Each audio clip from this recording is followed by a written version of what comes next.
Hello and welcome to this episode of the Unnoticed Entrepreneur. Today, I'm really excited to have a business partner and someone who is running the UK's number one tech PR company called Brands to Life. I'm joined by Fiona Goldsworthy, who is the MD of Business and Technology at Brands to Life. Fiona, joining me from London. Welcome to the show. Hello, and thank you very much for having me on today. Well, it's delightful to have you on the show because we've had a lot of business clients together, and I've really enjoyed working with you and the team at Brands to Life. Now, as a multiple number one rated agency in the UK, tell us, how do you help tech companies to get noticed? Well, there's a variety of ways to do that. Ultimately, what it comes down to is very good storytelling. We've been very lucky since our co founders, Giles and Sarah, set up the business 22 years ago now, I think, that we've always had tech at the heart of what we do. But as we've seen recently, tech has really taken off and become pervasive around the world, accelerated by the pandemic. And yeah, I think how we tell the stories is fundamental to getting them noticed. Fiona, what makes a good story as far as the media concerned? Because every entrepreneur thinks that their own story is great, but that's not always exactly how the media sees it. So take us through that, can you? Absolutely. I think it comes down to you can just tell a story for the sake of a good story. We've got some entrepreneurs, very successful entrepreneurs around the world, some of them South African, based in the States, without naming names, who are very good at being controversial. And that's how they get the headlines. Former presidents have been very good as well at getting headlines. For us, what we like to do is look at better stories for bigger impact, which is our mantra. And what we mean by that is looking to see what a brand, a client, an individual wants to actually achieve from a business perspective, and then working backwards to find out how to communicate that. And when I say communicate that, it's from an earned perspective, or if you say from the media perspective, it is mapping it onto the wider world, finding out why it's relevant to the wider world, and then communicating that. The other big thing for good story is also thinking about the audience, because not everyone's story will be relevant in the same way to different audiences, which is how you make sure that you land the right message in the most compelling way in the right medium. So Fiona, you've used the term there, talked about mapping the story from the entrepreneur to the wider world. How do you do that from a practical point of view? You make it sound easy, but that's part of the skill that Brands Life brings to the table, isn't it? How do you do that for an entrepreneur? There are many ways of doing it. So many of us and our heritage came from earned. When I say earned, is pitching to the media. A lot of us still speak to journalists day in, day out. And when I say journalists, I mean analysts as well. I mean influencers. I mean blog posts, podcast hosts, if you like. Everyone who has a way or an outlet where they want to share interesting stories. So from speaking to them, we understand what resonates. We read the media avidly. A lot of us consume so much media, whether that's traditional newspapers, online, newsletters, blog posts, podcasts, video. All of us are constantly consuming different ways of telling stories. We're very lucky to be right next to the Tate Modern here in London as well. So we recently, some of our team went out to be inspired by art, storytelling through visual media as well. So it's partly about understanding the media and how it works. But then as we've grown as a company, we have become multidisciplinary. And by that, what we mean is we don't just rely on storytelling to the media. So we have a video and studio team who do creative storytelling. They do video, visual ways of telling stories. We have social teams who do a lot via social. So we can get the same story or narrative out on LinkedIn. That's all kind of the output. The upfront bit comes from this analysis and insights. And we have a dedicated insights and analytics team here as well, who do a lot of that research. They have various tools and platforms, but also the methodology to understand and unpick what it is that a tech entrepreneur wants to achieve and how to basically go about ultimately delivering that through a relevant story or the right kind of medium.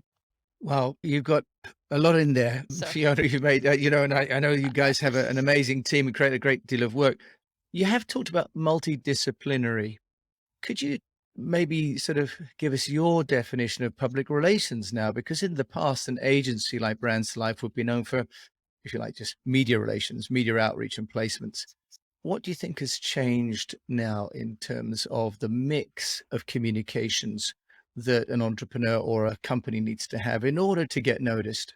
So public relations, I mean, I think it's still fascinating that my parents don't fully understand what I do. What is it you actually Yeah. do?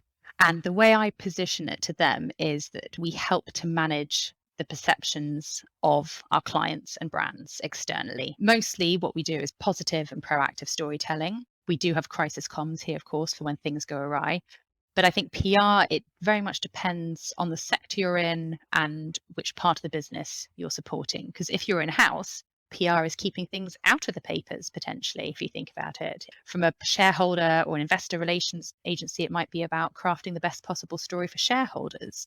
Increasingly, we're seeing PR actually encompasses so many other things, including employer branding. It's now about positioning a company amid the talent war, the great resignation, how to become an employer brand of choice. So internal comms becomes hugely important as well. So it's quite hard to define what PR is now, but I would still go back to saying it is about trying to control or influence the external perception of a brand, a company, an individual. And in terms of multidisciplinary and what we do here, as I said, tech is at the heart of what we do. And we are the team that I help look after here at Brands Life is the number one tech team in the UK, thanks to PR Week. But we also have a thriving corporate and purpose business. We have a thriving consumer business. We have a thriving digital and social business, a thriving health and well-being business as well. And then, as I mentioned, there's the video and studio. So we have a US office set up as well. So we have lots of different ways of reaching into different sectors, going beyond tech, but then also about how we bring that to life. So we don't just rely on earned, but we have multiple other ways of getting the message out to the right audience. Fiona, you've mentioned there that you've got different teams for tech, for corporate, for Mhm. consumer, for healthcare. Why are they different? Or why would you not have the same team working on different kinds of companies? Is not all PR the same? Very good question. I mean, when I say different teams, it's more from an organizational perspective and to know where a brand might sit or where a new business pitch, who it would be looked after. We are very much in sort of a matrix structure where we have some people in my team who work on a corporate account. We have people in digital and social who also have predominantly tech clients. So we can access all those different skills from different teams so we can offer the client the best mix that they require. But ultimately, it's so we have the pools of expertise. And I think the difference between tech storytelling and, for example, corporate and purpose, those two teams is we will do lots of corporate storytelling for our tech clients. Corporate will do lots of corporate storytelling for all sorts of different brands, all sorts of different industries. And that's probably the main difference between there. But as I said, there's a lot of sharing expertise, skills, talent, and we used to sit in the same office here. Now, obviously, there's a lot more virtual and remote working, but we're all in the same building, very much same company. And it's that access to those different skills that makes, I think, Brands to Life such an interesting and long-term place to work, which is why we keep people for a long time, but also a lot of our clients stay with us for a long time because they can see that we help them evolve their offering and we can cater to different requirements. So you've raised an interesting issue there about the evolution of communications strategy as a company grows and goes maybe Yeah. from founder to different series and maybe even IPOs or exits. What guidance can you give entrepreneurs in terms of helping their PR strategy to change over time as the company grows? Because that's another challenge, isn't it? It's not static at all. I think this is where the insights and analytics is so important. Regular check-ins. I think we are very entrepreneurial and innovative, which is why we set up a health and well-being team a few years back, which is why Giles and Sarah set up a US presence. And I think we like to try new things. Every year we try and do something that's a bit new. That's how we like to win awards because we do something new and innovative for our clients.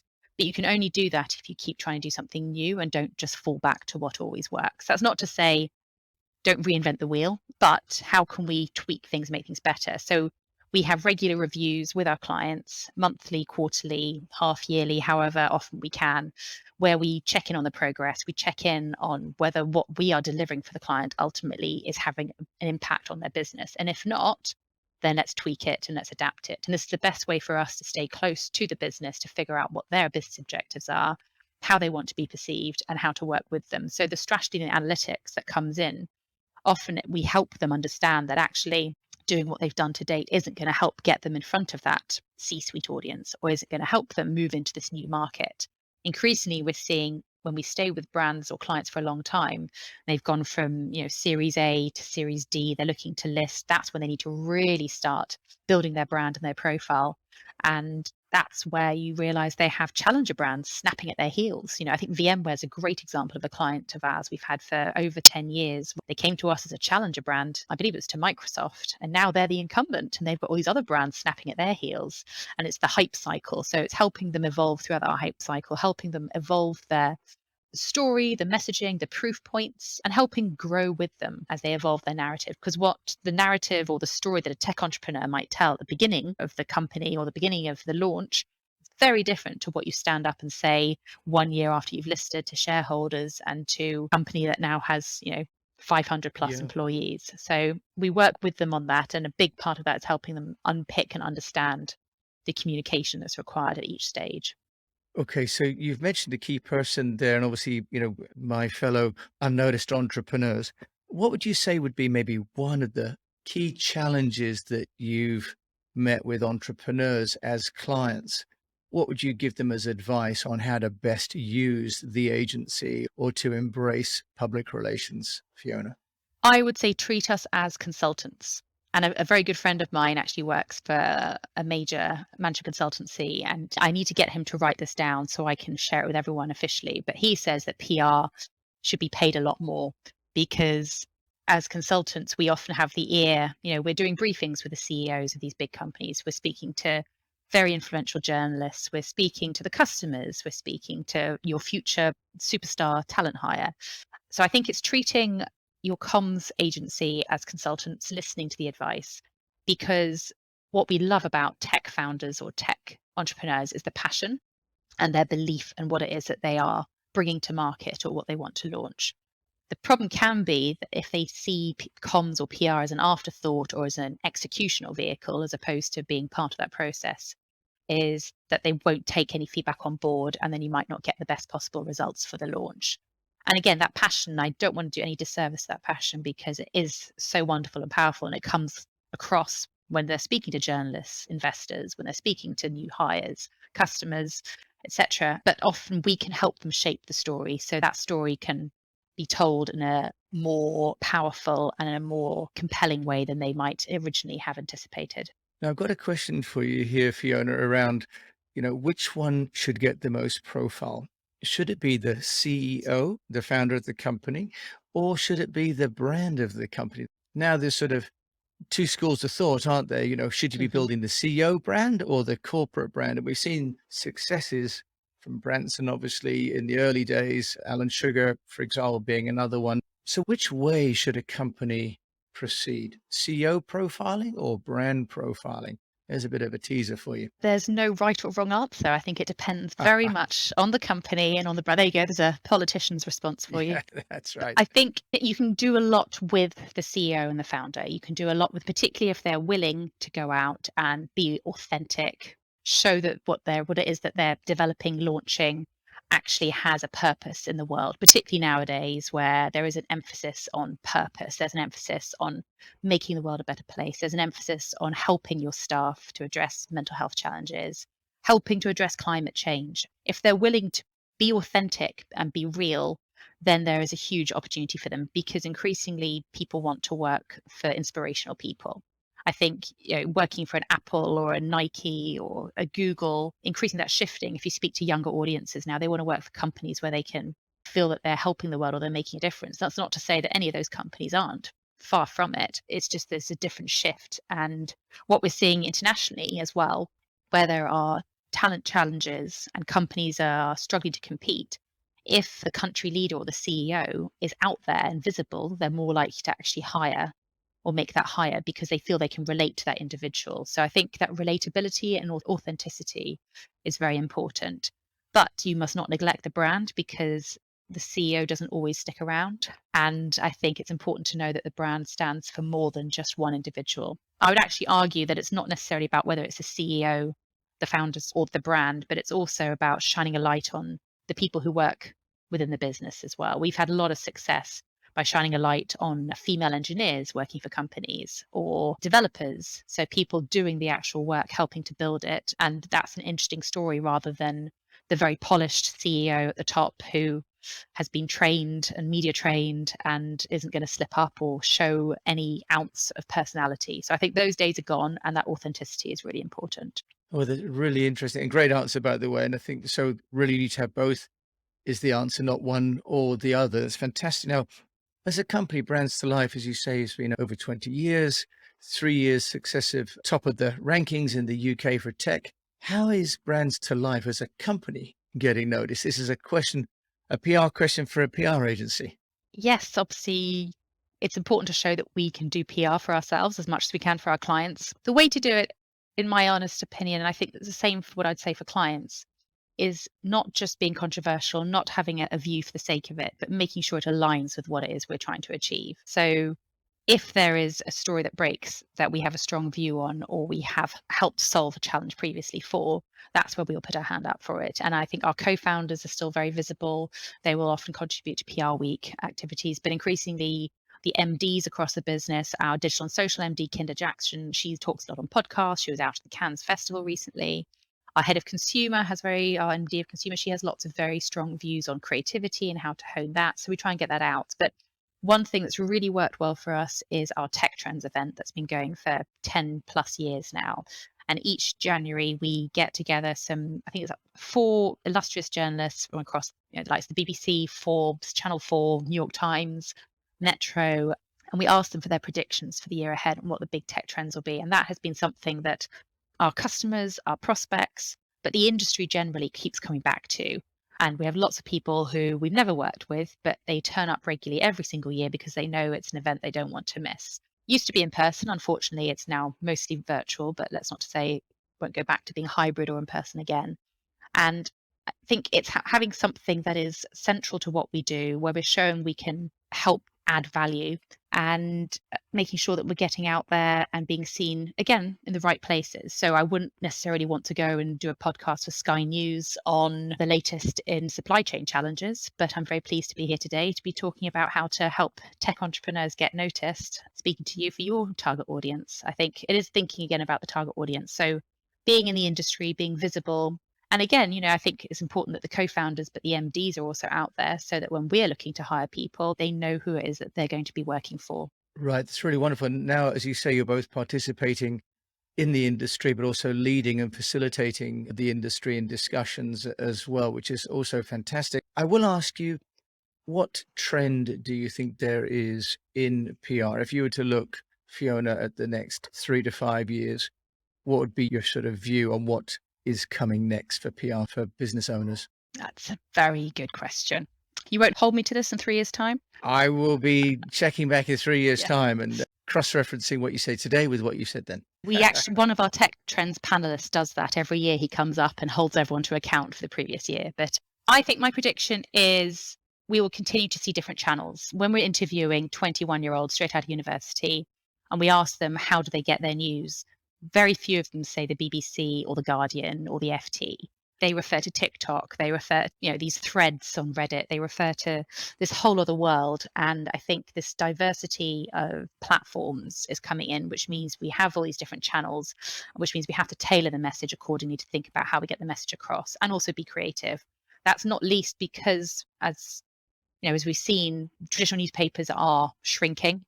I remember buying sort of the New York Times or the Sunday Times at the weekends and it being a huge read, whereas it's thinner and thinner. That's not to say that I think earned media won't go away. It's still very important. It's just harder to get into it. But then when you do get that wonderful piece in the New York Times or on the BBC or in the Handelsblatt, it's all the more powerful because it's a story that's resonated. It's not pay for play to get it there, but it's a journalist that's looked at the story, investigated the story, and written, hopefully, at the very least, neutral, impartial, ideally a positive piece about the brand or the tech entrepreneur. So, if anything, this plethora of channels and different platforms means that the power of earned is even more important.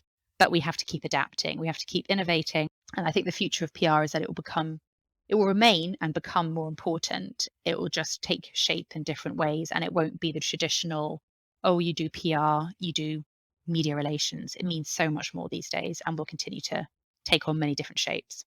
Fiona, that's a wonderful answer. Yeah, and my young girls, they've never watched the BBC News. They get everything and they trust YouTubers and TikTokers Yep. more than they trust the Newsnight team, which is interesting food for thought, isn't it?